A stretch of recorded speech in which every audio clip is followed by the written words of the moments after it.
Bloomberg's world headquarters in New York. I'm Scarlet Fu. And I'm Joe Weisenthal. We're 30 minutes from the close of trading here in the U.S. U.S. stocks fluctuating after the Dow rose above 19,000 for the first time, while oil declined after OPEC deferred output talks. But the question is, what'd you miss?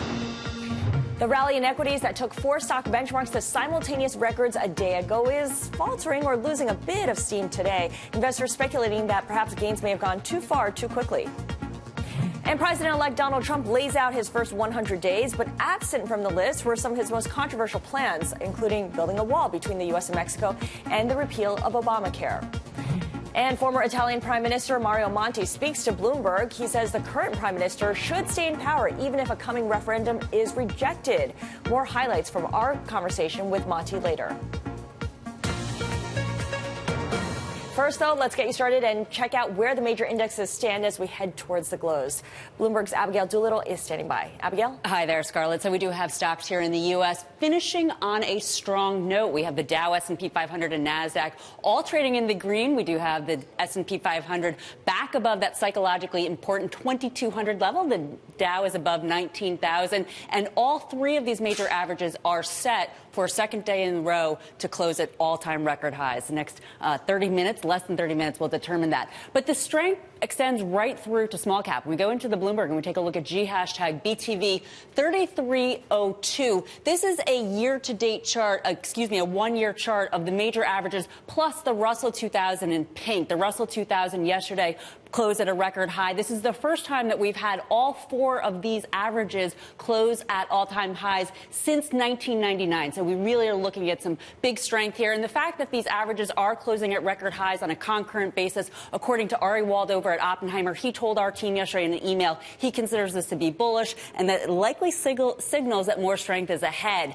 As for the S&P 500 and what could be ahead, Katie Stockton, the chief of technical strategy over at BTIG, she was kind enough to share her thoughts yesterday. When we go into the Bloomberg and we take a look at BTV 5091, this is a chart that we just took a look at an hour ago or so. It is a 5-year weekly chart. We see a very nice uptrend, but then we see a period of volatility between roughly 2014 and 2016, but we have these new record highs. So despite the fact that the uptrend has broken, something that's typically bearish, we have these new record highs, and Katie Stockton over at BTIG is saying that if the S&P 500 can in fact close above the August highs of 2194 yesterday and today, we know that yesterday happened and today it appears it's going to happen, it puts her eye on a target that she set back in July of 2400. So we have another technical strategist out on the street that's bullish, thinking that the strength is going to continue. But just to take a look at a contrarian possibility or what could be a wrinkle, one last chart in the Bloomberg. This is BTV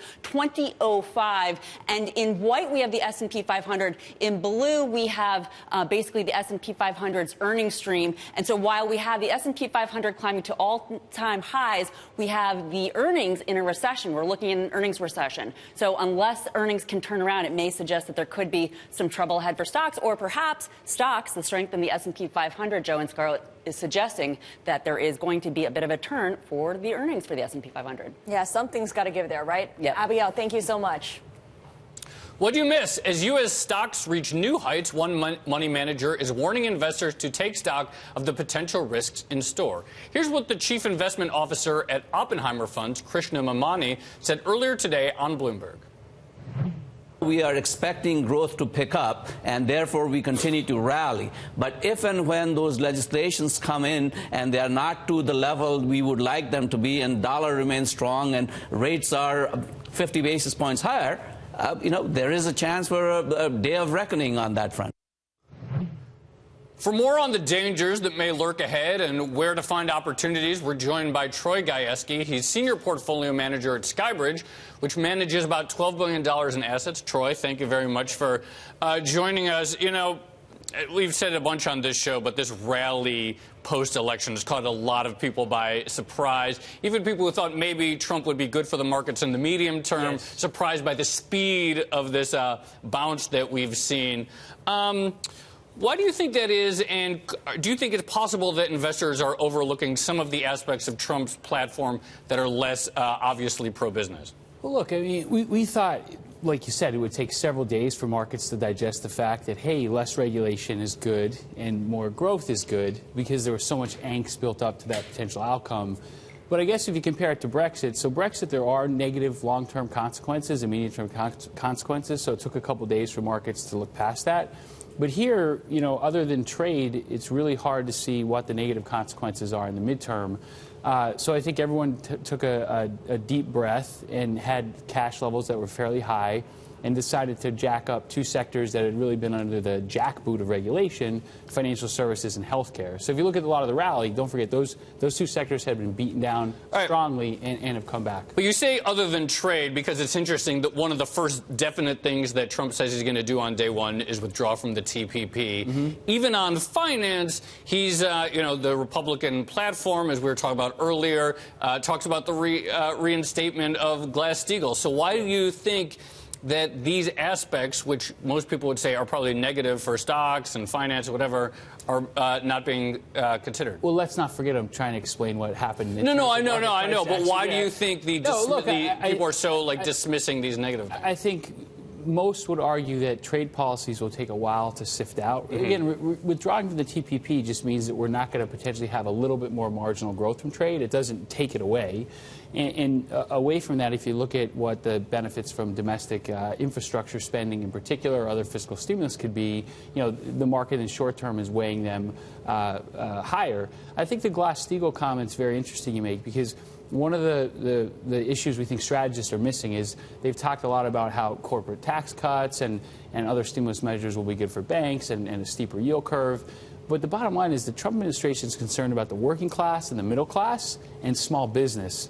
It's not the old school Republican playbook of a corporatist, let's do everything that's good for corporate America in the upper 5% and hope it trickles down. So when you look forward and you think about regulatory relief, we doubt Glass-Steagall will be reimposed, but let's just look at regulatory relief. It's going to be targeted less about getting prop desks back to making money for banks, which is good for earnings, but maybe bad for society long term, and more about expanding small business lending and really cutting corporate taxes for small business, which is much more impactful than corporate America, because the average the effective tax rate for corporate America is somewhere between 20 and 24%. So if we go to 20, it's not that big of a deal, but for pass-through entities, it's a huge deal going from the highest marginal personal tax rate to a 15 or 20% rate. Well, you wouldn't know it, though, looking from the move in financials, that the Trump administration's proposals will benefit the rest of America as opposed to Wall Street. Mm-hmm. Having said that, everyone got the election wrong. They also got Brexit wrong. So we've got a couple of big events coming up in Europe. You've got the Italian referendum in early December, and then you've got elections next year. How does that influence, how do the recent events influence how people position themselves ahead of these gigantic European political risks? So the way people have been positioning themselves for them is liquidating Europe, right? I mean, we've seen continued outflows from Europe, pre-Brexit, post-Brexit, pre-Trump, post-Trump. The liquidation continues. So basically markets are voting and saying that the populist movement long-term will lead to much less stability in the Eurozone, so we're taking our money and running. In terms of the Renzi in particular, the referendum, markets have been agreeing with polls that the outcome will be negative, right? There will be a no outcome. So if markets are expecting no, polls are saying no, if it comes back no, shouldn't be that destabilizing. Either way, I think the question gets back to where can you get good risk reward? And while we agree with those in Europe that say there's finally opportunity post liquidation, you know, in the shorter term, we're more than happy to own U.S. assets that maybe have a little less upside if things go really well, but certainly far less downside if things take a dark turn in Europe. Another thing that, you know, sort of arguably works against the bull case in the post-election scenario, pretty significant backup in yields. Yes. That doesn't help the housing market. Refi activity is probably going to fall off a cliff, sort of undisputably. Which we love, by the way, What do you see any risks to the U.S. outlook from this tightening of financial conditions? Oh, certainly. So it's back to, I think, your prior guest that you pulled in on the network or the tube articulated in that. Look, one of the biggest reasons for people to own equities, despite elevated multiples, has been how low long-dated interest rates have been, not only in the U.S. and globally. I mean, how many people came in your show and talked about dividend yields being higher than 10-year Treasury, right? Well, guess what? That's over. And so what's interesting is if you look at markets today, there are maybe 18.5 times forward earnings in the S&P. So let's assume all these pro-growth policies work, and we're really 17 times forward earnings. But guess what? Now the 10 years at 2.25 to 2.35 may be trending higher instead of 1.5. So how do those things interplay with one another? Either way, I think if equities are 14, 15 times earnings, you could be unabashedly bullish. But at 18, 18.5, maybe at 17 if things go well, you can be less enthusiastic about being long equities. We are, at least. I mean, we have very little equity exposure. There's tons to do in structured credit. You talked about the prepay space. I mean, this yield curve move is awesome. You know, refi rates are going to collapse, and carry streams will be locked in for a long time. So talk a little bit about structured credit and what specific opportunities you see there, because you could make the argument that they're cheap on a relative basis, but couldn't they be cheap for a long time?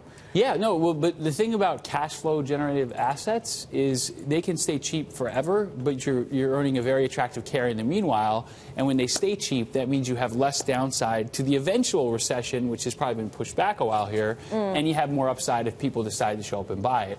But in specifically, look, the residential housing market has been maybe appreciating at too fast a level. So from our perspective, higher rates are actually a good thing because they'll take out some of the excesses there, perhaps. We'd rather see 3-4% appreciation than 5-6-7% appreciation like we've been getting.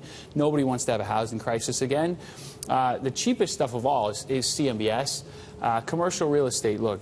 Commercial real estate's a complex asset class. There's big differences between pre-crisis legacy vintages, which have a lot of issues around risk retention, and post-crisis vintages.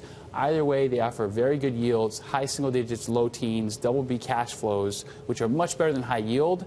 And so, again, if they never go up in price, that's totally cool. But sooner or later, you're going to get paid par, and then you'll get a meaningful pickup in price. All right, Troy Gajewski, Senior Portfolio Manager at Skybridge. We're going to hold you over through the next, after the commercial break, and we're going to talk about home purchases, which are at a 9-year high, and we'll see if they have a further hurdle to jump for gains to continue. We'll talk to you about it next. This is Bloomberg.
And we're back with Troy Gajewski, Skybridge Senior Portfolio Manager. Troy, one part of the market that's really gotten hammered post the election is emerging markets. Combination of concerns about trade, which hasn't really affected U.S. equities much, higher rates in the U.S. What's your view on that asset class? A lot of people were betting on emerging markets. Yeah, look, I mean, that went from worst for a long time to first for 6 and now months, back to worst. and now back to worst. So, you know, it just reminds people of how tricky it is to navigate the emerging market landscape. And you think about this election outcome, right? We've got a meaningfully stronger dollar. Yeah. Who's got a lot of dollar funding issues? Emerging markets. Did they use that 6-month period to fix that? No, they didn't, right? Actually, dollar liabilities increased a little bit more.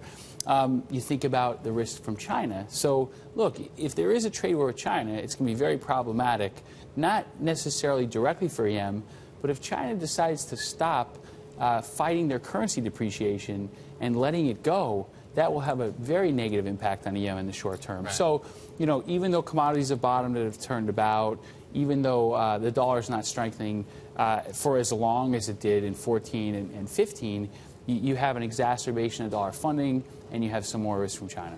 You bring up a lot of good points, and I wonder, we've seen the central banks of India, of Indonesia, of Malaysia come in and intervene and support their currency. Are we looking at the makings of another Asian financial crisis? You know, look, I think, so when you compare it to back then, obviously their offshore liabilities are lower as a percent of GDP, right? They have much more hard dollar reserves, particularly China, although they've burned through that at an alarming rate. So, but the debt levels. Yeah, but the debt levels are higher. That's so. When you have a push and a pull, we would still come off on the side that there could be meaningful downside for EM, but a complete repeat of the financial crisis where you have these massive one-off devaluations still looks very unlikely. Our point is relative to other things, you have more risk and maybe less return in EM now than you did, you know, pre-election. So it sounds like there are a fair amount of headwinds potentially for the U.S., even if there are some pro-growth aspects of this administration. A slowdown globally is not ideal, all things being equal. Cyclical growth is doing better. You know, EM maybe do a little bit worse, but it's already bounced back. Another aspect, you know, this morning we got home purchases hit a 9-year high if we go into the Bloomberg, but this is obviously before rates jumped up. The bulls on the U.S. economy this year, one of the reasons that they liked the U.S. growth story was that the housing leg still hadn't kicked in fully, that we still had a long way to go until pre-crisis levels or anything like that. If higher rates start to, you know, sort of kick the kneecaps out of the housing market, that theoretically takes away one of the bull arguments for continued U.S. expansion. Look, it's a great point. I mean, you have a lot of moving parts in the housing market, but one thing's for sure, higher mortgage rates mean less activity, right? And affordability had been very close to all-time highs, not as high as it was in 12, 11, when home prices were lower, but still, given the increase in wages, fairly inexpensive compared to where it was, say, in 2004, before the bubble. Look, bottom line is you'll have marginally less growth from residential construction than you would have with lower mortgage rates.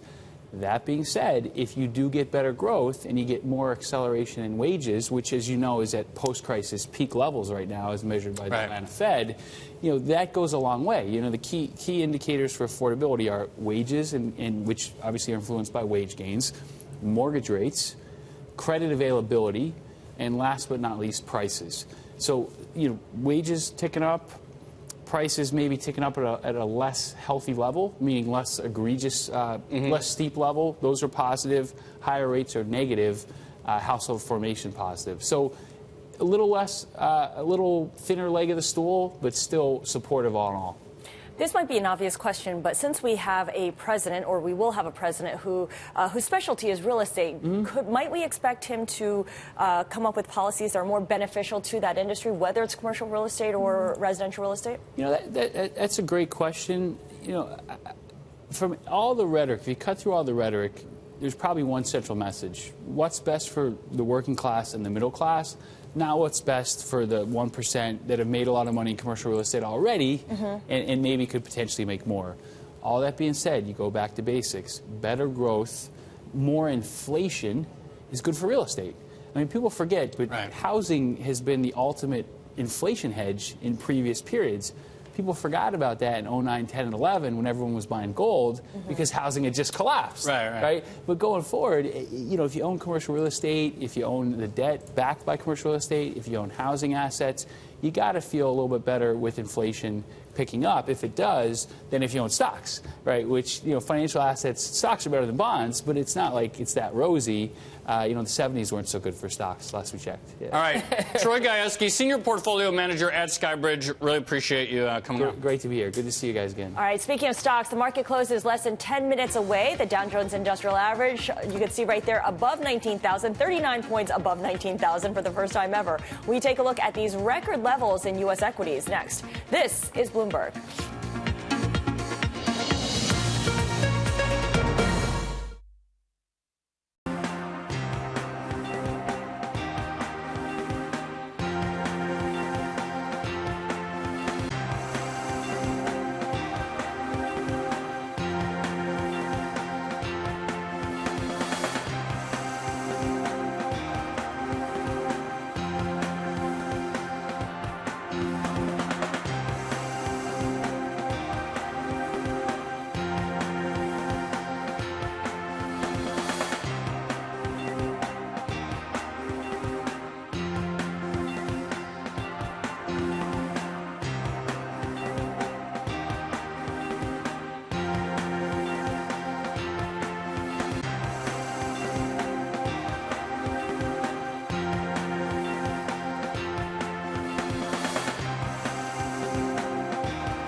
I'm Scarlet. What'd you miss? The Nasdaq, S&P 500, and Dow all climbing to intraday highs, ready to close at record highs simultaneously. So we wondered, how often does that actually happen? Well, Dan Curtis, our producer, dug into the numbers. He flexed his best Excel skills, and this is what he found. This bull market, we've seen it happen a couple of times, at least this current cycle of the bull market. So each bar highlights the occurrence on a quarterly basis, and we did that so that you can go further back all the way to the early 70s. So it's happened a couple of times here, but you can see that there was a big long period from 2000 until 2015, 2016 when it didn't happen. Happened a bunch of times here in the mid to late 90s, in the early 90s as well. As Troy Gajewski of Skybridge was just telling us, Joe, you could see that there was kind of a drought in the 70s. The 70s were not kind to equities, as he mentioned. And Matt, if you go all the way over to the left-hand side of the screen, you can see there that period where the Dow, the Nasdaq, and the S&P 500 did not all make simultaneous highs. It's really cool to see how rare that is. I mean, you think we're always sort of another record, but the simultaneous synchronized highs actually not that common throughout history. Absolutely. So enjoy it while it lasts, I suppose, if you're a bull on equities. All right, I am looking at the euro, which is now at $1.623, and everyone's wondering if it's going to go to parity against the U.S. dollar. As you can see on this chart, this is a 5-year chart. Societe Generale out with a note saying it's now or never that the euro is at a level it's frequently been at in the last couple of years. Yep. Maybe this time it's going to happen. That red line sort of shows how it's been at this level a few times, and there's a lot of reasons to think maybe this is the time when they actually go to parity. There's the U.S. growth story. There's all the political stuff. We were talking about it in the last segment with Italy and Germany. and France and all that. Huge yield divergence right now. We're going to talk about that later on in the show. Huge yield gap between the U.S. and Germany, which would tend to augur for a weaker euro. So keep an eye on this. The stars may be aligning for parity to finally happen. Time for Joe to go to Europe and buy his ties. And right? what do you miss Europe? There you go. All right, the market close is next. Let's take a look at the major indexes with less than 4 minutes to go before the close. As we mentioned, record highs all around here for the Dow, the S&P, and the NASDAQ. I mean, we're not talking massive gains in terms of the percentage move, but it is yet another record high. This is Bloomberg.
We're moments away from the closing bell. What'd you miss? Another day, another record high for U.S. stocks. The Dow Jones Industrial Average reaches 19,000 for the first time. The S&P 500 pierces 2,200. The NASDAQ at an all-time best. And don't forget the Russell 2000, new high as well. I'm Scarlet Fu. And I'm Joe Weisenthal. I want to welcome all of our viewers who are turning in live on Twitter. You can watch our closing bell coverage on Twitter every weekday from 4 to 5 p.m. Eastern Time. We begin with our market minutes. Record high here for U.S. stocks for a second straight day for all four indexes, the Dow, the S&P, the NASDAQ, and the Russell 2000. Yet, when you look at how trading volume fares, it's a drop, certainly, from the 20-day average. The Dow is looking at a 14% drop in trading volume from the 20-day average. The S&P 500 off by about 9%. So, as we've seen in the past, when stocks climb to new highs, Joe, you tend to see volume participation back off just a little bit. And we see most of the sectors up today, healthcare and energy, the two in the red. So sort of, I don't know what that means necessarily. Telecom, real estate, consumer discretionary, some of those safety areas doing well as well. Absolutely. Well, let's take a closer look, I should say, at healthcare, because there were some notable laggards here. You're looking at the sector spider ETF for healthcare. It's XLV. Healthcare shares are certainly the big drag, if there were any, on the S&P 500. Device makers in particular, after Medtronic said second quarter sales missed analyst estimates and it cut its full year forecast. Looking at some of the telecom companies, there's a concern here that, or you could see the opposite way of looking at it. There's some cheer about the prospect of net neutrality going away. Oppenheimer analyst Tim Horan says that the Donald Trump administration will likely craft an FCC team that will ultimately roll back net neutrality. That would be good news for internet service providers like Verizon or AT&T. I like how I said I didn't know why healthcare was down, and you just came in with the answer. That's why we work well together. All right, let's look at government bonds, starting with the U.S. Not a ton of action once again, except that two-year yield, which of course is very sensitive to rate hike expectation, continues to creep higher. At one point today, hitting its highest level since spring 2010. Of course, we get Fed minutes tomorrow, which will give us some further insight on how the short-term rate outlook might progress. And I want to look at German yields, because this is the exact opposite story. Look at German yields are at their new, there are still negative yields in the world. Not all rates are going up. This is a one-year chart of German two-year yields.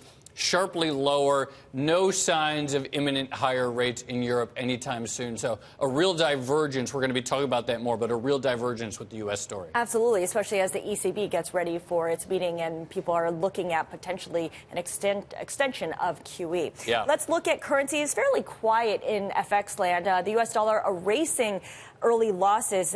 If you look at the Bloomberg Dollar Index, which is what we see right here, the Bloomberg versus a basket of currencies, kind of like the DXY, but with less emphasis on the euro, still holding around 11-month highs. CIBC says that the December rate hike is fully priced in, but once it happens, you could see more expectations of further tightening, which could further support the dollar before it eventually gives up some of those gains. The best performing currency versus the dollar today is the rand. South Africa's government saying it would delay a plan to build new nuclear power plants.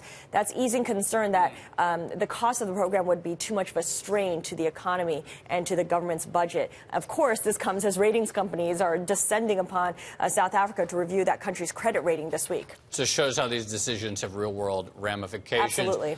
Quick look at the commodities. Look at iron ore there. Massive surge, up nearly 9%. Iron ore has been on a tear. Copper continuing to do well. Copper has been doing really well. All these industrial metals do well. We mentioned rubber having surged yesterday due to rain, giving some of that back today, down nearly 2%. All right, those are today's market minutes. Joe? Tomorrow we get minutes from the November Fed meeting, and they're likely to confirm that officials were creeping closer to their first rate increase in a year before the election. The committee next meets on December 13th and 14th and will receive this month's U.S. payroll report, plus another read on inflation before the decision day. So is the economy prepared for another rate hike? Joining us now, Torsten Slok, Chief International Economist at Deutsche Bank Securities. Torsten, thank you very much. The market thinks it's an absolute lock for a December rate hike. Is it make sense? Is it time to go? Yeah, it does make sense. I mean, even before the election, the economic data was getting better. Both employment continues to be relatively strong. If you look at the GDP numbers, we had a little trough in GDP earlier this year, but the latest GDP data for Q2 was 2.9. The Atlanta Fed GDP now estimate is about 3 for Q3. So it does make sense that we are close to full employment. We're seeing signs of wage inflation, consumer price inflation. So it makes sense to get away from emergency monetary policy. Yet when you look at the inflation data, and of course these are different measurements. There's core PCE in white, which is trending higher, core CPI, the Atlanta Fed core sticky CPI, and the Cleveland Fed median CPI. There are a couple that are kind of inching down a little bit. Did the Fed wait too long? That's true. Well, the white line in this chart here is the most important one because core PCE is what the Fed is watching. And core PCE has been trending higher. The latest reading of core PCE is 1.7. The target for the Fed is 2. So you can ask the title that you have in the chart here, namely, is this the widest the ICE inflation? 1.7? Is that 2? And you could certainly say, no, 1.7 is not quite 2. But the other lines in the chart are actually suggesting that there has been an uptrend. It's modest, a little bit modified more recently, come down. But nevertheless, the trend is quite worrying when you think about the fact that we are at 4.9 on the unemployment rate. We are seeing a lot of wage pressure, including in construction. In a number of sectors, we have had quite a takeoff in wages for the last year or so. And that suggests that it is time for the Fed to move. You know, one of the really interesting things that's happened in the market, I mean, you've been pointing this out for a while, that inflation measures of real inflation have actually been trending up for a while. It feels like something has definitely snapped post-election where now a bunch of people are believing the data. Has anything changed for you in terms of your thinking of the longer-term outlook for the rate path, that it'll be steeper than you previously thought? Because the market has certainly priced the whole curve upwards. Yeah, but for a long time, I think the market was looking at the dot chart. If you type DOTSGO in Bloomberg, you see that the dots have been basically coming down right now. Constantly for a very long period. Person. And that's been coming along for a very, very long period, that the dot chart has been showing the Fed has been behind the curve, but that chart is overall suggesting now that the market in the blue line is moving up closer to the dots, closer to where the Fed is. And what's been really unique about the last several years is that it's constantly been a dovish hike or dovish Fed, so where the charts have been showing. The green line here is the Fed's line. Exactly. The red line is as of where the market was as of the last meeting. And what we see with that blue line is that the market is, as you say, moving closer to the Fed. So maybe the Fed is not totally out to lunch. And that's why the December meeting is so important, because we've been used to dovish comments from the Fed saying, oh, we'll be gradual, don't worry, we'll be cautious. But now the market is actually moving higher. And if we do have an upside surprise on inflation, if we do have an uptrend in inflation, maybe we could get a hawkish hike in December. And that will be the first time that the FOMC comes out and says, we are actually a little bit behind. Maybe we should be hiking more. Evans pointed a little bit to this in his latest speech, saying we could have 3 hikes next year. And the market, as the chart shows, is only suggesting we'll have 2 hikes. So I find that interesting. Hawkish hike. What does that mean in terms of the outlook that they provide? Specifically, do you quantify it as 3 interest rate increases for 2017? Yeah, so that's basically meaning that at the moment they are arguing that we'll basically have 2 hikes next year, and this is also the market is coming along to the view that we have 2, a little bit more. But if the Fed does start to move the dots up, I know this is very Fed speak, but if they start to basically signal that more rate hikes might be needed next year, that would be the first time in 6 or 7 years that they actually say, hey, now we actually need more rate hikes, not less. As a economist and Fed watcher, how do you model and think about the risk of a politicization of the Fed? Let's say Donald Trump wants to embark on an infrastructure stimulus. You have a Fed doing a hawkish hike. Suddenly, it would appear that there's a clash. This incoming president doesn't seem like the type, from my impression, to keep his views held close to the vest. Do you worry about something where, for the first time in a while, you have a White House saying, this is bad? Yeah, and on top of that, I get a lot of client questions about what about the composition of the FOMC. We have 5 FOMC members that have to change potentially within the next 18 months. That certainly opens up a number of questions that we haven't been asking for quite some time. So indeed, there's a lot of uncertainty on the political front. There's a lot of uncertainty on the composition of the FOMC, and this could potentially have some implications. All right, Torsten Slok, Chief International Economist at Deutsche Bank. You're going to be staying with us because we're going to be talking more about potential Donald Trump policies and the ripple effects of the oncoming administration. All right, meantime, Hewlett-Packard Enterprise and HP Inc. have reported results. Let's start with HP Enterprise, which is the faster-growing enterprise part of the company or business, the cloud as well. It's got fourth quarter adjusted earnings per share of 61 cents, beating the consensus estimate by a penny. It also reaffirmed its view for the full year. The stock down marginally right now, off by 1/3%. As for the legacy printer and PC business, HP Inc.'s revenue coming in higher than anticipated, $12.5 billion versus just under $12 billion expected by analysts, and adjusted earnings per share bang in line with what analysts were looking for, 36 cents. That stock down by 1%. We'll continue to keep an eye on these moves in HPE and HP. This is Bloomberg.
I'm Mark Crumpton. It's time now for First Word News. President-elect Donald Trump signaled he has no intention to investigate or prosecute Hillary Clinton over her use of private email as Secretary of State or her family's foundation.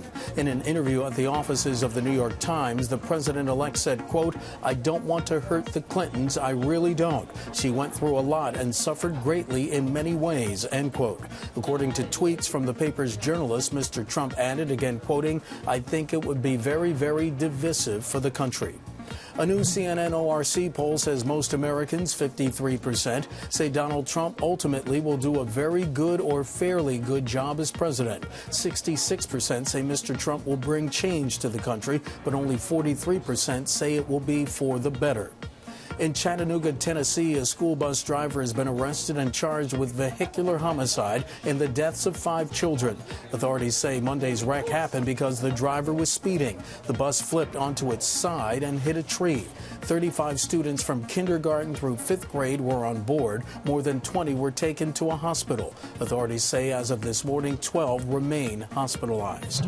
A new report concludes that since 2014, Islamic State has used chemical weapons in Iraq and Syria at least 52 times, with Mosul, Iraq's second largest city, targeted 19 times. The report from IHS Markit says chlorine and mustard agents are the most likely chemicals to be used against civilians or military forces in Mosul. Global news 24 hours a day, powered by more than 2,600 journalists and analysts in over 120 countries. I'm Mark Crumpton. This is Bloomberg. Scarlet?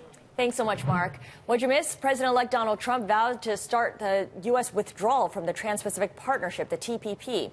In a YouTube announcement, he detailed the executive actions he could take on day one.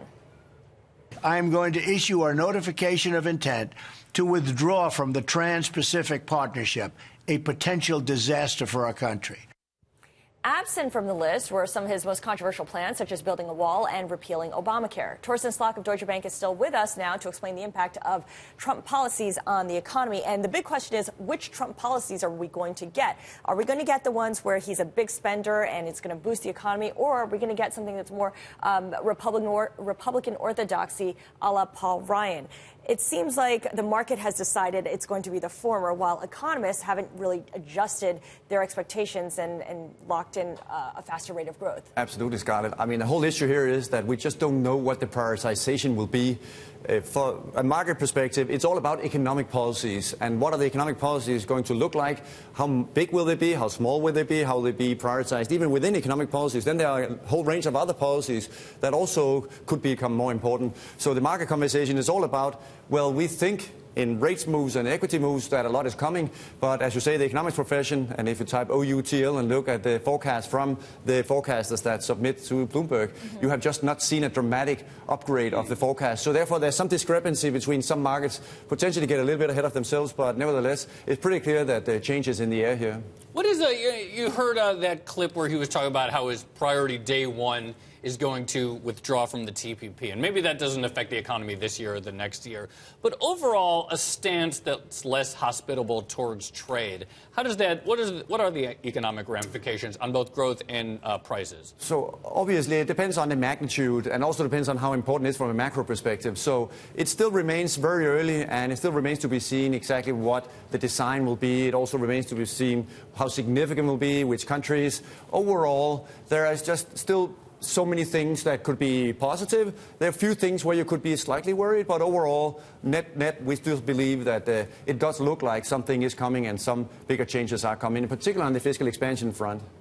Whatever comes, everyone's pricing in a higher dollar right now, and that is wreaking havoc on emerging markets, which we can get into later, but everyone sees it as a positive right now for the U.S. economy that we're going to get this boost of government spending. But down the road, isn't it going to be a problem eventually? It's inflationary for now, but we're going to have to deal with this sooner or later, and it will be a drag on growth. That's why the difference between how volatility in fixed income has traded relative to how volatility in equity markets has traded is quite fascinating.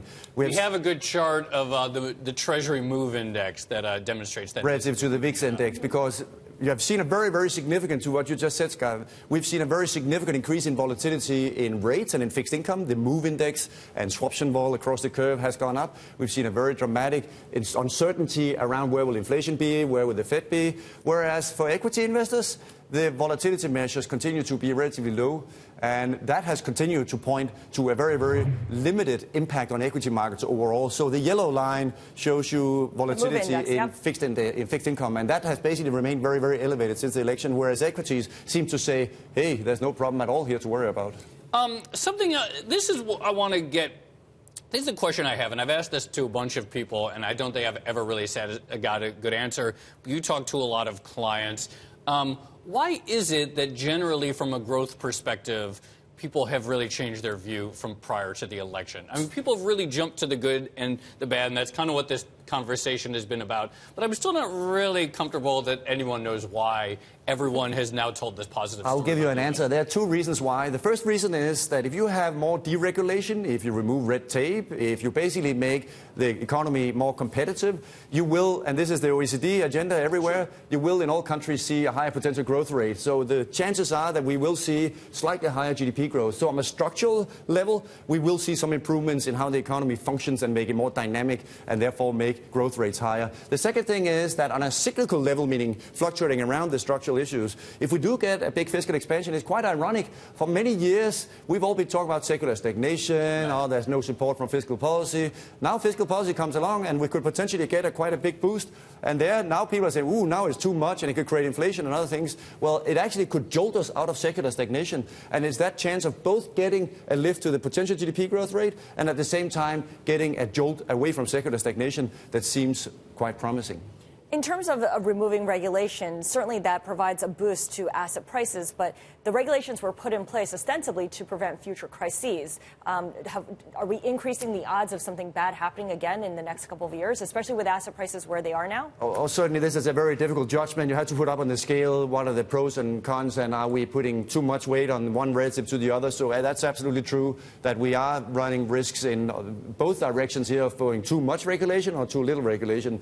But that being said, if we have everything that he has said during the campaigning, namely both the repatriation, lower corporate taxes, lower household taxes, and infrastructure spending, those things, of course, there's a big discussion between will it be unfinanced, will it be fully financed? Right. Those things could potentially do quite a difference. Here we have a chart of corporate tax rates, and I guess this is probably the official corporate tax rate, and some people say the effective tax rate is lower. But how big of a bump could we get theoretically by lowering or reforming corporate taxes? So as the chart shows, the U.S. at the moment is at the top of corporate tax levels among the bigger countries in the world. And is this effective or statutory? So the orange is the sort of the headline rate, and the blue is adding the indirect taxes that corporates pay. But the bottom line is we are going from the top to the bottom, and if you do that, you should obviously see some significant improvements, at least on the corporate side. The big question, of course, remains how will this be financed? Will it be Reagan-type unfinanced tax cuts, or will it be financed by spending cuts? And that's where the negotiation between the White House and Congress, of course, will tell us what the outcome will be of that. Lower taxes, though, would bring down revenues. I mean, this is federal tax revenue. You could see it's been on a steady climb since the recession. Do we expect to see the next bar for 16, 17, 18 start to come down then? Yeah, so a very important academic or weekend reading discussion is that can tax cuts pay for themselves? Most papers would be some fun Thanksgiving reading. Yes, absolutely. But most studies would show you that in most cases they don't pay for themselves, but nevertheless, in certain circumstances, they could pay for themselves, in particular if they're designed in a way where they boost not only the cyclical part of GDP, but also the structural part and the potential growth rate. All right, Torsten Slot, Chief International Economist at Deutsche Bank. You're going to stick with us. We're going to focus next on Europe. And a look at the shares of Urban Outfitters. They are falling in late trading, over 9%. The retailer missing on earnings and sales. It also missed on same-store sales. This is Bloomberg.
There is a beautiful New York City sunset, which we only ever get to see on this video camera because we're always inside.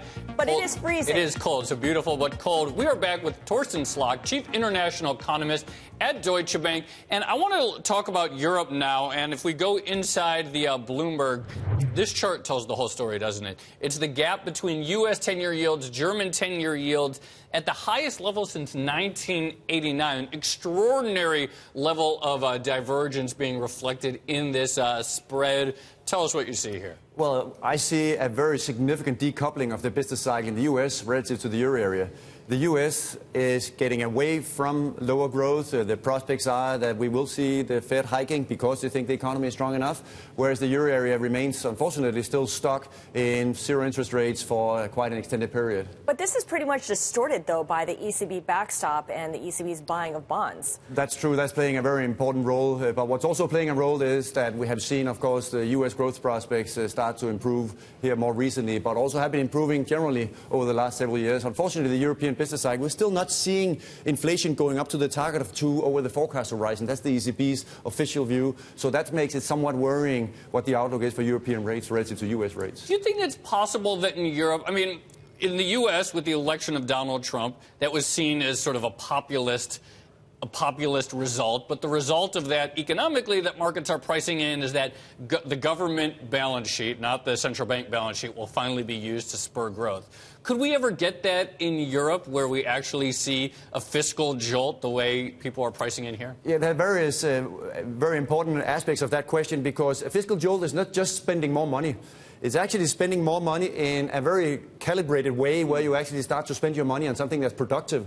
So that means that if you want to increase the productivity of the economy, you've got to invest money in something that creates productivity. And there are very important differences in whether you give transfers, whether you give money to retirees, or whether you start investing, giving incentives to companies to invest or hire people. There are many ways you can design fiscal policy. And it is design of fiscal policy that actually turns out in most cases to be most important for what the long-term consequences are. So it's not only about spending more money or giving tax cuts. It's really about, are the costs that we have from a fiscal side, are they actually going to increasing the productive capacity of the economy or not? And there Europe continues to be quite challenged relative to the U.S. When you look at the monetary divergence between the U.S., Europe, and Japan, you can really see it in one way, which is through the labor market. This is a chart that you provided here. The U.S. jobless rate below 5% this year, back to its 2005 level. So you can argue we're at full employment, even if the Fed doesn't say that explicitly.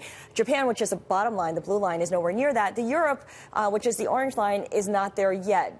Does this imply that we're going to get there in another year, given what the ECB is doing now? Yeah, so the white line exactly shows the U.S. is already at the destination. We're already at full employment. Remember, the Fed has a dual mandate of full employment and inflation. And remember that full employment is really another way of saying it's a leading indicator for eventually wage inflation and consumer price inflation. So we can check off the box. We are beginning to hike in the U.S., and the Fed is looking at the white line and saying it's time to move. The orange line on the other side is basically telling you that we still have some ways to move before the ECB gets to full employment. And is that a year or maybe 2 years away? Probably we are not quite there at the end station, which is why we're not going to see that upward pressure on inflation before we get to that full employment point. So it's too early to run a high-pressure economy for Europe, whereas that's basically where we are at, as Yellen has been talking about for the U.S. All right, Torsten Slok, Chief International Economist at Deutsche Bank. So great to have you on the show. Great to have you for an extended period of time. Great discussion. Really appreciate it. Thanks for having me. Coming up next, coming soon to a city near you, the world's biggest real estate binge. We're talking Chinese home buyers. Find out where they're spending their money. This is Bloomberg.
I'm Mark Crumpton. Time now for First Word News. President-elect Donald Trump held another high round of profile interviews today. Former New York Mayor Rudy Giuliani was among those who met with Mr. Trump.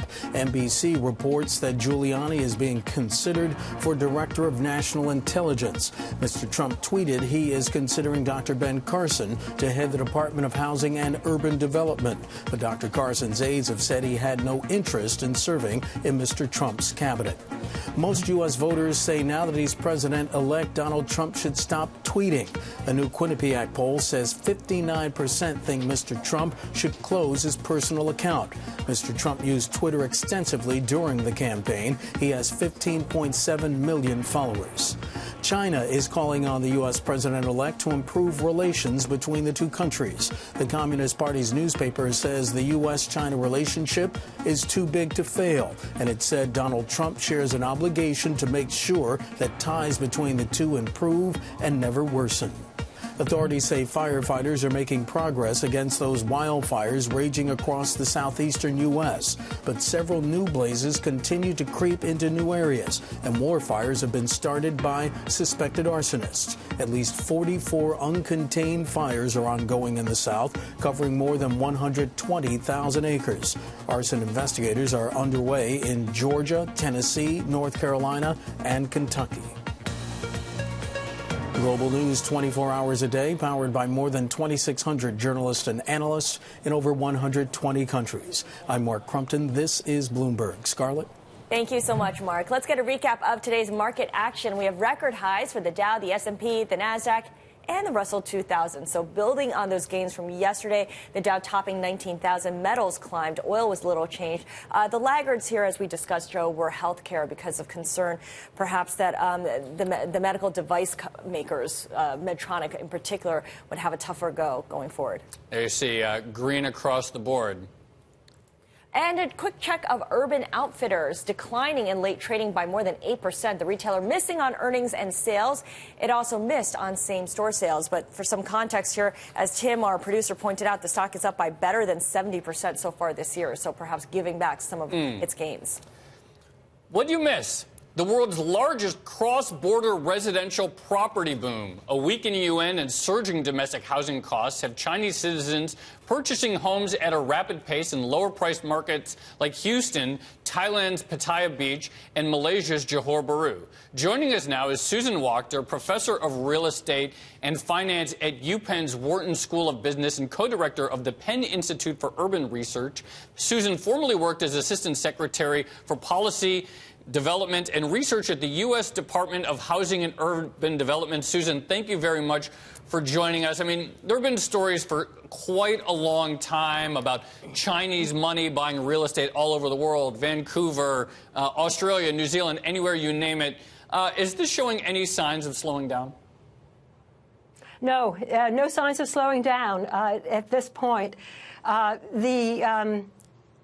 The pace is here for the long run, I think, and the long run being we're going to see this kind of growth in this demand for years. Of course, barring downturns in the U.S. market, et cetera, but this is a long-run surge. It's a long-run surge, but as Joe pointed out, we've seen Chinese money flow to places like Sydney, like London, like Vancouver, like Hong Kong. What's different about this latest leg higher in Chinese property buyers?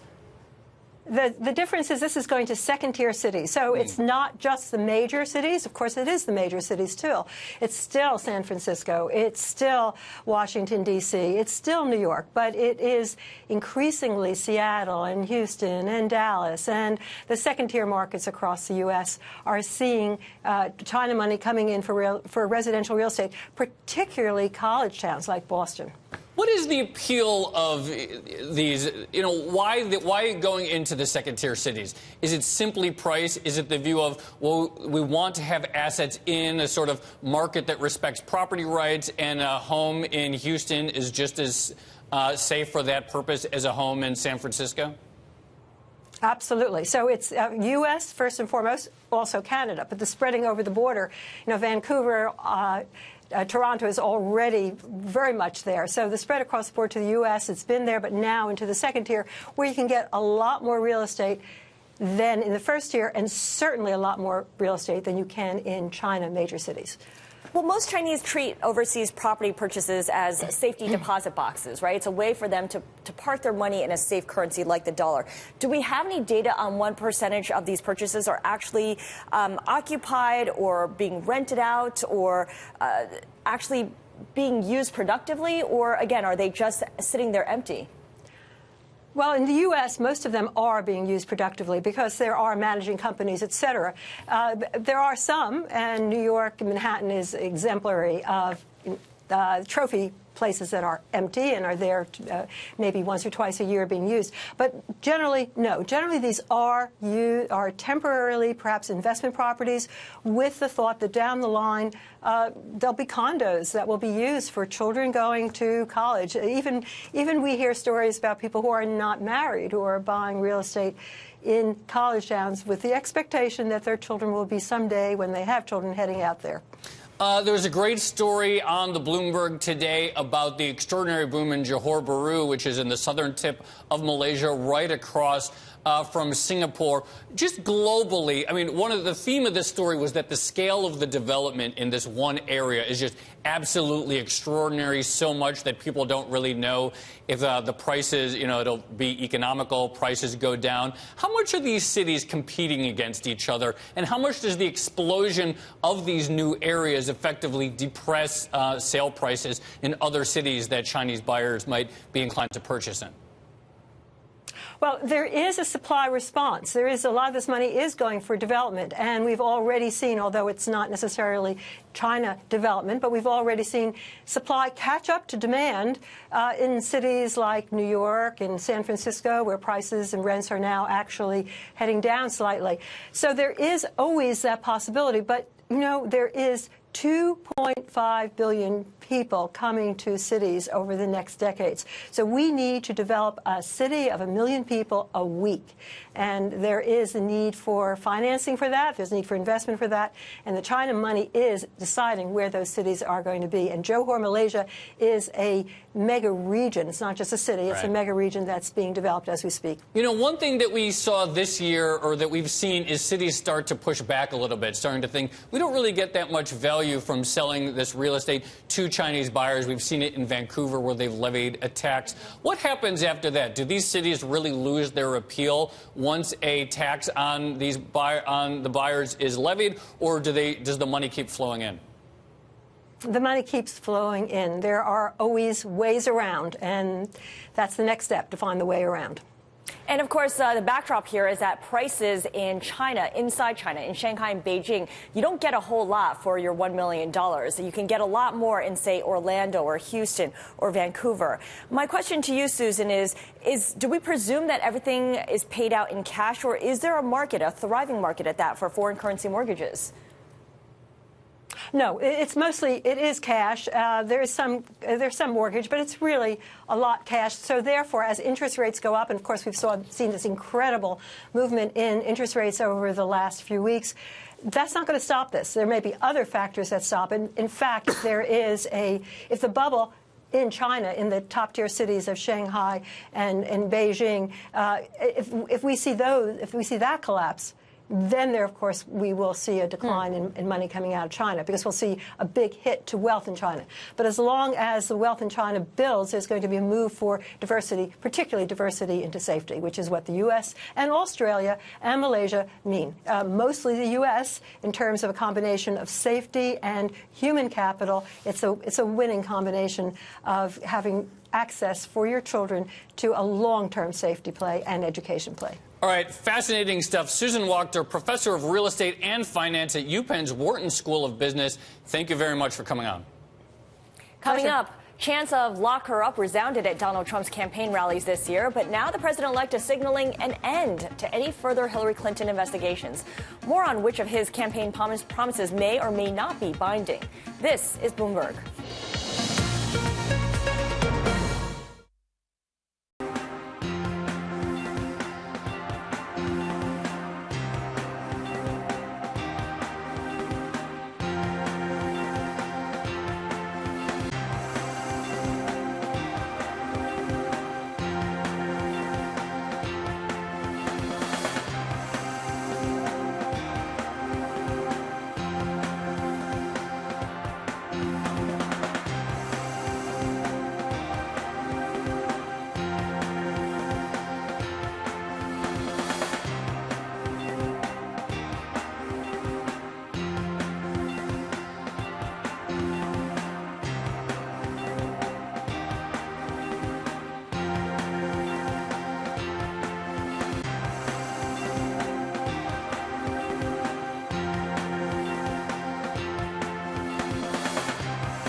What'd you miss? President-elect Donald Trump continued his hectic schedule of meetings today with politicians, business leaders, and most notably journalists at the New York Times. Now, while his meeting with the Times brought revelations about everything from Hillary Clinton to climate change, we're also getting new details about potential cabinet picks. For more now, let's bring in Alex Wayne. He is White House editor for Bloomberg News in Washington. And Alex, the headline that caught our attention is that President-elect Donald Trump is leaning towards Mitt Romney as Secretary of State. There was a long list of names associated with Secretary of State, including Nikki Haley and Rudy Giuliani. Why would Mitt Romney agree to be the Secretary of State after the two's contentious relationship, to put it politely, during the campaign? Well, when the president calls and asks you to serve the country, I think you agree.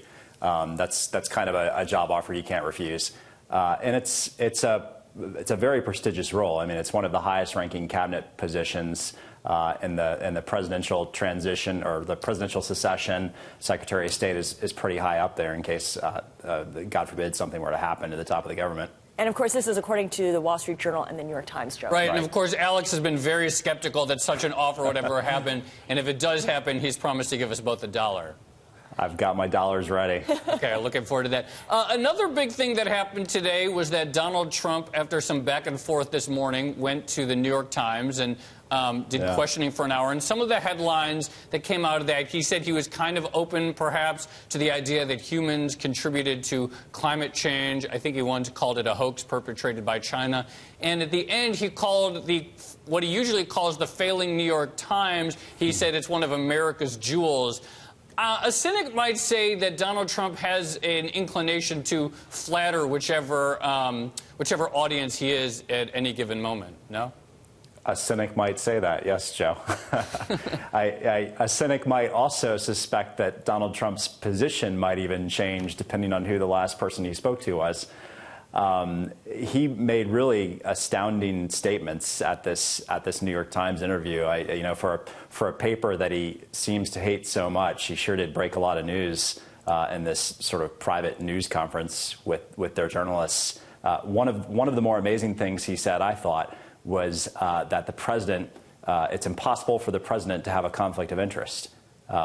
He's under a lot of scrutiny right now about what he's going to do with his business when he enters office. The answer appears to be nothing. He's just going to let his kids run it, and there won't be an arm's length relationship at all. He'll still be elbow deep in the operations. He seems to think that that's not a problem. And there's no law in the land that prevents that from happening? Not really. There's a constitutional clause that he could get awry with if he receives any sort of payment from foreign officials. So if foreign officials stay at his hotels, he could violate what they call the emoluments clause of the Constitution. It's something I hadn't even really paid much attention to until a couple of days ago. But other than that, there's really no conflicts of interest law regarding the president. Real quickly, let's say he does offer Mitt Romney the Secretary of State position and Romney accepts. What does that tell us about the foreign policy of this administration? Well, Romney's going to have to execute Donald Trump's foreign policy. I don't think Romney is going to be any kind of a freelancer at the State Department. Hillary Clinton certainly was not under Barack Obama, even though they were campaign rivals at one time. These two men will have to seriously bury the hatchet, though, if this actually goes through. I mean, Romney not only really led the Never Trump movement in the campaign, he said things like the election of Donald Trump would mean trickle-down racism in America. So there's rivers of bad blood between these guys. I'm still astounded this is a possibility. Bill, if that happens, it might not happen. If that happens, though, definitely they're going to have to find some ways to walk back that awkwardness. Alex Wayne, White House editor for Bloomberg News, thank you very much for joining us.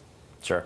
It is time now for the Bloomberg Business Flash. Look at some of the biggest business stories in the news right now. Hewlett-Packard Enterprise offering a disappointing forecast for its first quarter profit. The reason? Slumping demand for servers and storage.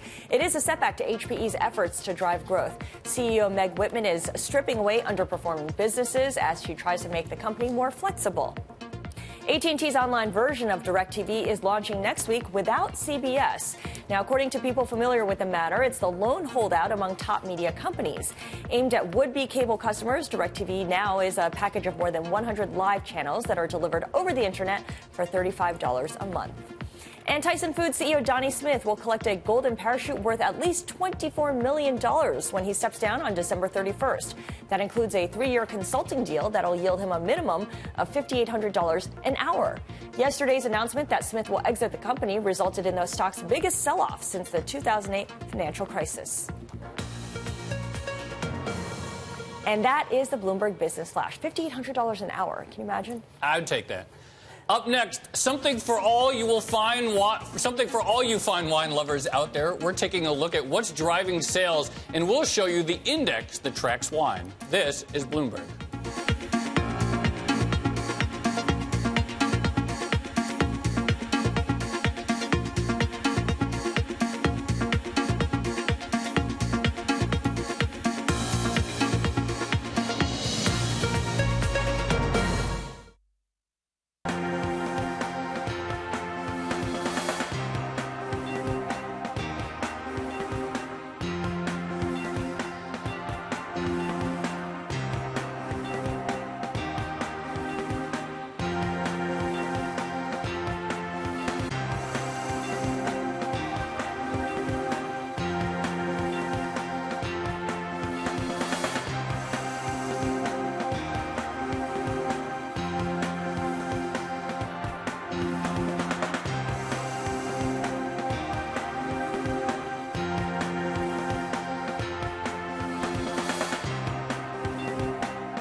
What'd you miss? There's actually a chart that tracks fine wine on the Bloomberg. It's called the LiveX Fine Wine Index. And if you take a look at it, it's moved in one direction so far this year, up. If it closes the final 2 months of the year in positive territory, 2016 will be the first year to show consistent upward movement at the end of every month.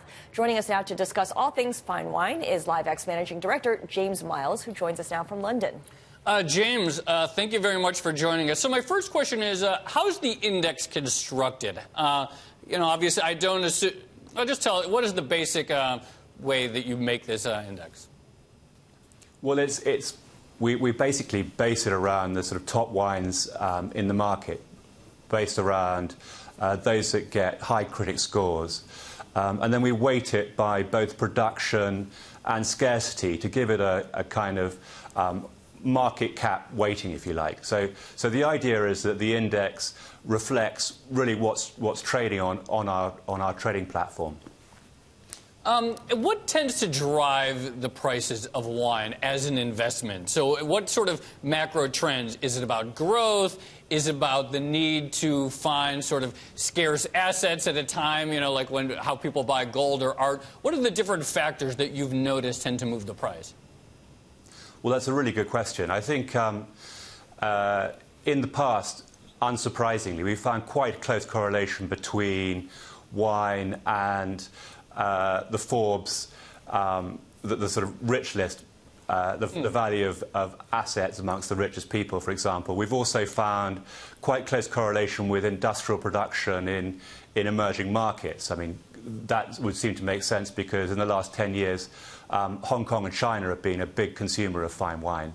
Right. So those are the sort of the key issues. And then, as you say, it's a sort of interesting alternative. It's not terribly correlated with most mainstream assets. So in the past, we've also found that it tends to do pretty well when stocks and bonds aren't doing quite so well. What about the dollar? We've seen the dollar rally in the wake of the U.S. election. And, of course, there's a concern here for those in the emerging markets, especially companies that have taken on a lot of U.S. dollar-denominated debt. Do you see a correlation there with currency movements? Well, our index is priced in sterling, so currency movements has certainly been a big factor in the rally we've seen in fine wine prices in the last 12 months. Clearly, the impact of Brexit has seen sterling weaken 15% or so against the dollar and 10% against the euro. And as a big stockist of fine wines, the UK has been a huge beneficiary of that. And we've seen, funnily enough, a lot of demand from mainstream markets like the United States, for example. Our sales to the United States have more than doubled in the last 12 months. So, you know, in a sense, I think the US consumer has been cashing in on the weakness in sterling. Yeah, you mentioned the impact of emerging markets. I just made this chart on the Bloomberg showing your LivX 100 benchmark fine wine index in white versus the MSCI emerging markets index. You can see it sort of undulates with the two recent peaks in 2007 and 2011 with the MSCI. How big is this market? So you take like all the wine that's sold, but how big is actual sort of wine trading on a platform for speculative reasons? Well, I mean, our customers really account for the vast majority of fine wine trading. I mean, well over 90%, and they turn over about £2 billion a year. So in financial market terms, it's small, clearly, but it's still material. It's still a material amount, and that is. The UK, for a variety of historic reasons, accounts for about a third of that trade. And Europe is also clearly a big player, with the US and Asia being big consumers. One of the phenomenons that's in the world economy right now is incredibly low interest rates or even negative rates in some situation. Obviously, wine has a cost of carry because it's not free to just store wine. How does the global interest rate situation affect whether people want to park their money in an asset that they have to pay to hold on to like that? Good question. Yeah, that's a very good question. I mean, it's interesting. I mean, it certainly influenced the desire for the top chateau, for example, to sell their wines at low prices, because actually for them, they're taking the view, you know, I'm probably better off holding on to my stock for a longer period of time than they've done traditionally, because I'm going to make more money out of the wine than I'm going to make out of the cash I'm going to earn on the sales of that wine. So that's certainly been an interesting impact of low interest rates. I mean, I think it certainly helps, you know, it certainly helps, there's no doubt about that. All right, James Miles, LivX Managing Director, joining us from London. Thank you so much for staying up late and speaking with us. Thank you. And coming up, what you need to know to gear up for tomorrow's trading day. This is Bloomberg.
What'd you miss? Another day, another record high for U.S. stocks. The Dow, the S&P, the Nasdaq, and the Russell 2000 all closing at all-time highs. Healthcare, though, the laggards. In terms of tomorrow's outlook, don't miss this. The UK Chancellor of the Exchequer, Philip Hammond, will be making his autumn statement to Parliament. That will be at 7:30 a.m. Eastern Time. Can't wait for that autumn statement. And I'll be looking at Fed minutes from its monetary policy meeting in November at 2 p.m. Eastern. We'll also be getting jobless claims at 8:30 a.m. Eastern. That'll probably be more important. And don't miss this. Deere & Company reporting fourth quarter results before the open on Wednesday. Farm profits have been declining, so we'll see how that affects the sale of farm equipment. That's all for What You Missed. Thanks for watching. Have a great evening. This is Bloomberg.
I'm Nicole Wallace.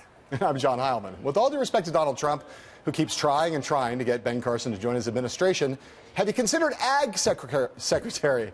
We heard that Carson has some interesting theories about the pyramids and storing grain.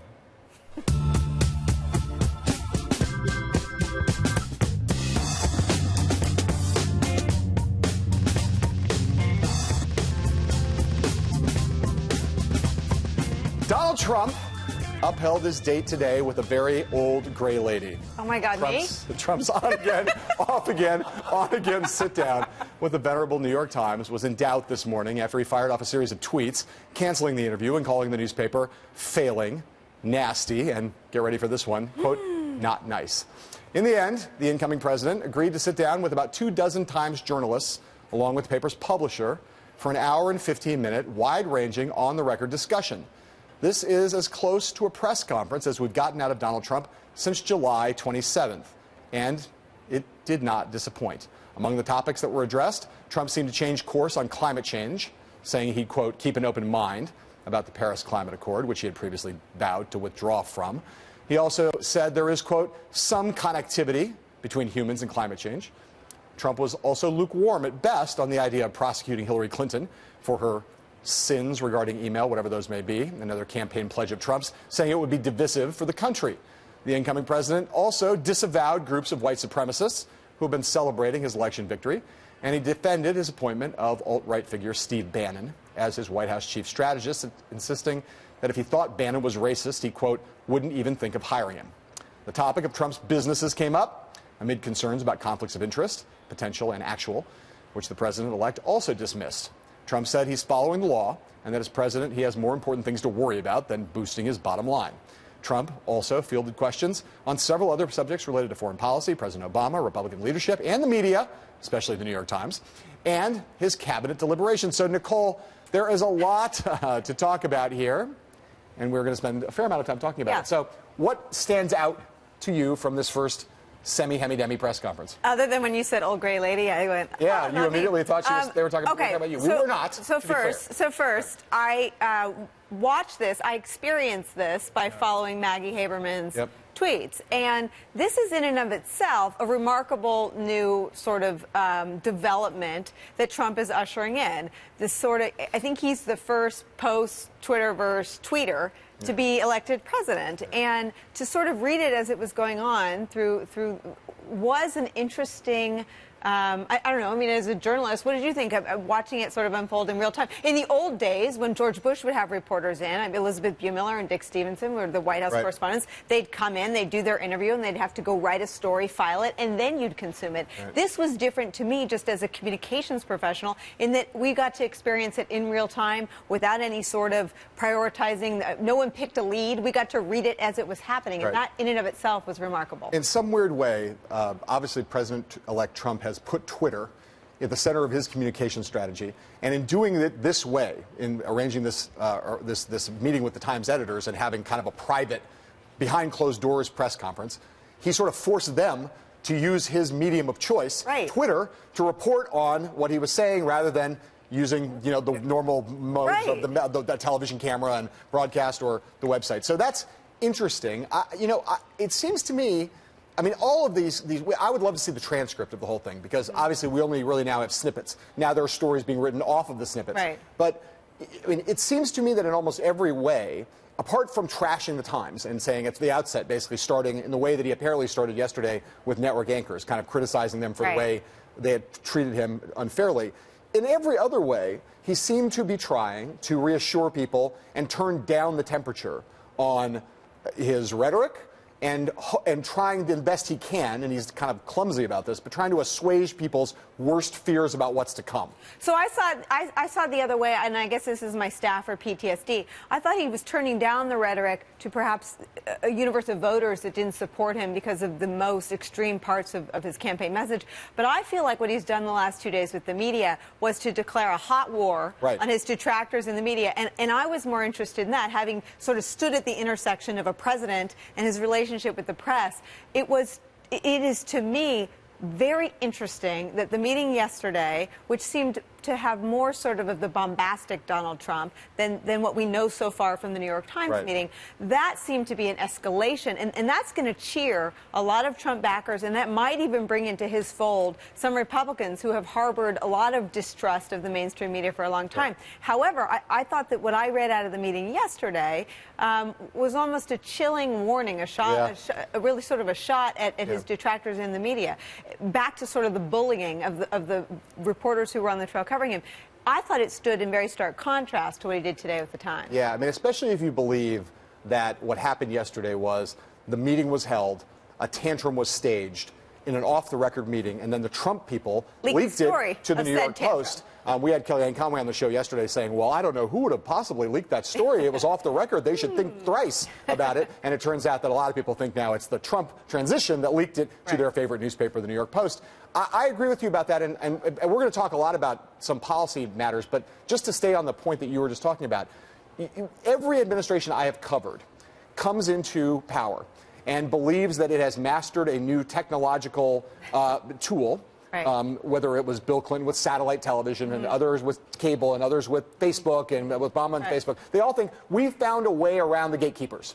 We've now found a way to communicate directly to the American people. We will go over their heads, around the side door, underground, whatever. And they all have found out, in my experience, no, you can do that a little bit, but in the end, you still need the mainstream media. Do you think Trump is new in the sense that he will be more successful than his predecessors at browbeating us and browbeating the mainstream media and finding alternative ways to get his message out? I think he's different because I don't think he's going to arrive at the conclusion that he needs the mainstream media. I think it's so apparent that he wants them. I mean, it is almost like a lover's quarrel, these fights that he has with the mainstream media. And not just the mainstream media, Fox. He wants the legacy outlets to love him. And this is dangerous. And this is the kind of stuff that if a president gets too consumed by his own press, it is very perilous. He won because the voters felt they were hearing directly from him. And if he spends too much time consumed with his image in the media, it's not a good sign. So Trump, we talked about things that he covered in this pseudo press conference.